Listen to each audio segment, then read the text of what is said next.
उद्धव ठाकरेंना मुंबईतल्या आणि राज्यातल्या प्रत्येक विकास प्रकल्पात आपला कट मागायची सवय असल्याचा आरोप सतत भाजप आणि शिंदे गटांच्या नेत्यांकडून होत असतो।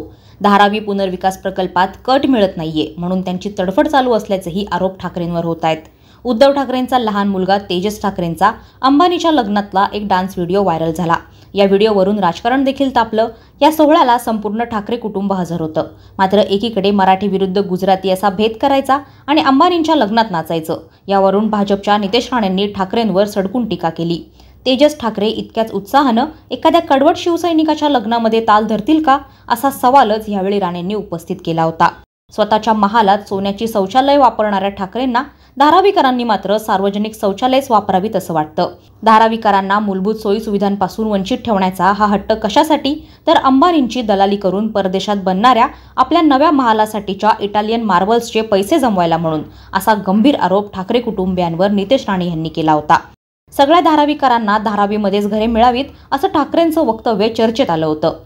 सगळ्या पात्र धारावीकरांना नवी घरे धारावीमध्येच मिळायला हवीत, हे निविदेच्या अटींमध्ये स्पष्टपणे लिहिलंय। पण आपल्या फायद्यासाठी उद्धव ठाकरे धादांत फेक नेरेटिव्ह पसरवत आहेत, असा आरोप शिवसेना शिंदे गट नेते राहुल शेवाळे यांनी उद्धव ठाकरेंवर पत्रकार परिषद घेऊन केला। याबाबत भाजपचे आशिष शेलार यांनी उभाटा सेनेचे उद्धव ठाकरे दुटप्पी भूमिका घेत असून आपण त्याबाबत निषेध व्यक्त करतो असे म्हणाले।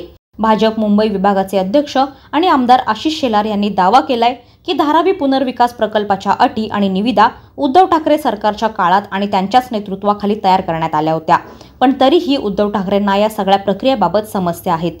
ठाकरेंची युटर्न घेण्याची सवय काही नवी नाही। याआधीही स्वतःच बारसू प्रकल्पाला मान्यता देऊन नंतर त्या विरोधात बोंबलत फिरणाऱ्या उद्धव ठाकरेंचा दुटप्पीपणा अवघ्या महाराष्ट्रानं पाहिलाय, असंही आशिष शेलार पुढे म्हणाले। पुनर्विकास प्रकल्पाच्या माध्यमातून धारावीकरांना उत्तम राहणीमान, पुरेशी स्वच्छता, आरोग्य सेवा उपलब्ध होतील। एसआरएच्या प्रकल्पाच्या तुलनेनं 17% अधिक क्षेत्रफळाची घरे त्यांना मिळतील। आज अस्वच्छतेने व्यापलेल्या जागांमध्ये धारावीकरांसाठी नवी उद्यानं आणि बागा तयार होतील।